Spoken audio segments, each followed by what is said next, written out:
一直以来对我头发感兴趣的姐妹呢，这一期视频千万不要错过。今天呢，想跟大家分享一下我日常中常用的4个美发工具。第一个呢，卷发棒，这个是我安利给我身边所有人的，而且我已经用了大概有4年了吧。我买的尺寸呢是32毫米的。我之前视频里面的那种比较大的波浪就是用它卷出来的，今天这种比较随意的慵懒风的卷呢，也是用它卷出来的。所以它算一款比较常用的尺寸，而且这个卷发棒就属于那种越用它越顺滑，完全不会夹头发，哪怕是新手第一次用呢，你用起来的时候都会觉得非常的好操作。第二个呢是一个直发梳，这个牌子我不知道它是不是读 Timo， 因为我本人的头发呢是自来卷嘛，我相信每一个自来卷的人都有一个直发梦。我小的时候真的很羡慕别人头发又直又顺滑，我的头发就是那种又卷又毛躁。这个东西在我想要做直发造型的时候，真的是给我省了很多的时间。我觉得它比那种普通的直板夹要好用很多，而像正常用梳子一样去梳头发，它自然而然就会变直。天天看着卷发，自己真的会审美疲劳。偶尔搞一个直发造型呢，感觉自己好像变清纯了。第三个这个呢是一个蛋卷夹，我用了也有3年时间了。之前有一些视频呢就用它做造型，感觉整个头发看起来是有一点微微羊毛卷的效果。这个造型我就觉得显得头发特别的蓬松，而且特别多。不过这款呢，你看它是一凸一凹2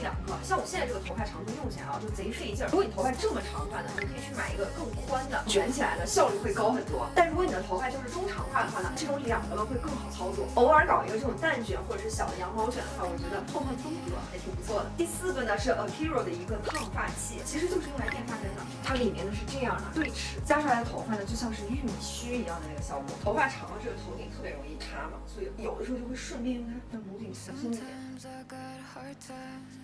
立马高了，本来1.68米的哥，让我瞬间看起来像是1.70米。这几样呢其实都不贵，但是呢可以满足我所有的发型需求。